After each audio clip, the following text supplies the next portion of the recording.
Hello మిత్రులారా, welcome to portal channel. ఈ రోజు మనం చెప్పుకోబోయేది వచ్చేసరికి నెట్ఫ్లిక్స్లో ట్రెండింగ్లో ఉన్న థ్యాంక్స్ గివింగ్ అనే మూవీ గురించి. ఈ మూవీ గురించి తెలుసుకునే ముందు మన ఛానల్ని ఇంతవరకు మీరు సబ్స్క్రైబ్ చేసుకోకపోతే వెంటనే సబ్స్క్రైబ్ చేసుకోండి. అలాగే నోటిఫికేషన్ బెల్ని యాక్టివేట్ చేసుకోవడం వల్ల ఫ్యూచర్లో రాబోయే వీడియోస్ అయితే మిస్ అవ్వకుండా ఉంటారు.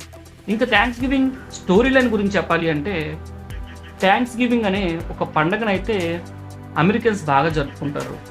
ఆ పండగ రోజున మోస్ట్లీ అందరికీ సెలవులు ఉంటాయి. కానీ బ్లాక్ ఫ్రైడే సేల్ అనేది ఒకటి జరుగుతూ ఉంటుంది అమెరికాలో. ఆ సేల్ కోసం జనాలు అయితే విపరీతంగా వెయిట్ చేస్తుంటారు. అలాగే ఆ రోజు విపరీతంగా ఐటమ్స్ అయితే కొంటూ ఉంటారు. సో ఆ ఆఫర్స్ని మిస్ అవ్వకూడదు అనుకునే ప్రజలందరూ కూడా వెయిట్ చేస్తుంటారు. కానీ థ్యాంక్స్ గివింగ్ సెలవు రోజున, ఆ పండగ రోజున కూడా ఈ బ్లాక్ ఫ్రైడే సేల్ని పెట్టడం వల్ల ఒక సూపర్ మార్కెట్లో భయంకరంగా జనాలందరూ గుమ్మిగూడి కొంతమంది ప్రాణాలు అయితే కోల్పోతారు. ఈ ఇన్సిడెంట్ ఎంత దారుణంగా ఉంటుంది అని చెప్పి మనకి ఈ మూవీలో క్లియర్గా చూపిస్తారు. ఈ ఇన్సిడెంట్లో చాలామంది ప్రాణాలు కోల్పోవడంతో ఒక కిల్లర్కి అయితే బాగా కోపం వచ్చి ఎవరైతే ఈ సేల్కి, ఈ మారణ హోమానికి కారణమయ్యారో వాళ్ళందరినీ కూడా విచిత్రంగా చంపుతూ ఉంటాడు. వాడు ఎంత విచిత్రంగా చంపుతాడు అన్నది మీరైతే సినిమా చూసే తెలుసుకోవాలి. ఈ సినిమా అయితే ఒక హర్రర్ హాలీవుడ్ మూవీ, కానీ మనకి అన్ని లాంగ్వేజెస్లో కూడా నెట్ఫ్లిక్స్ అయితే అవైలబుల్గా ఉంది.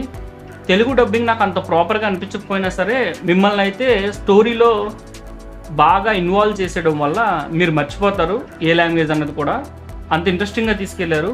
కాకపోతే ఈ చంపే విధానం ఏదైతే ఉందో అవన్నీ కూడా మనకి భయాన్ని కలిగిస్తాయి అన్నమాట. విచిత్రంగా, భయంకరంగా ఉంటాయి.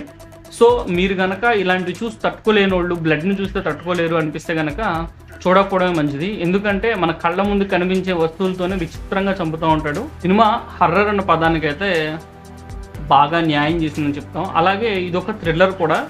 మనకి చంపేది ఎవరు అన్న పాయింట్ మీద మనం అలా స్టక్ అయి ఉంటాం. అసలు ఎట్టి పరిస్థితుల్లో ఊహించడానికి కూడా మనకు కుదరదు. ఒకవేళ మీరు ఈ మూవీ ఇంతకు ముందే చూసుంటే, మీరు ముందుగానే ఆ కిల్లర్ని కనిపెట్టగలిగి ఉంటే ఖచ్చితంగా కింద కామెంట్ సెక్షన్లో తెలియజేయండి. నేనైతే కనిపెట్టలేకపోయాను. ఇంకా ఈ మూవీ యొక్క విజువల్స్ గురించి చెప్పాలంటే వెరీ రిచ్ విజువల్స్ ఉన్నాయి. మీకు ఎక్కడా కూడా లోగా అనిపించదు. సినిమా మొత్తం కూడా హై క్లాస్లో తీశారు. ఇంకా డైలాగ్స్ మాత్రం తెలుగులో అయితే మనకంత యాప్ట్గా అనిపించలేదు. ఇంగ్లీష్లో చూస్తే ఇంకా బాగుంటుందేమో మరి. ఫైనల్గా సినిమా మొత్తం చూడొచ్చా లేదా అంటే వర్త్ టు వాచ్ అని చెప్తాను. మిస్ అవ్వకండి సినిమా, ఒకవేళ మీరు హర్రర్ మూవీస్ని ఇష్టపడేటట్టయితే. మీకు ఈ వీడియో నచ్చినట్టయితే తప్పకుండా వీడియోని లైక్ చేయండి. అలాగే ఛానల్ సబ్స్క్రైబ్ చేసుకోవడం మాత్రం మర్చిపోకండి. మరో మంచి వీడియోతో అయితే మీ ముందుకు వస్తాను.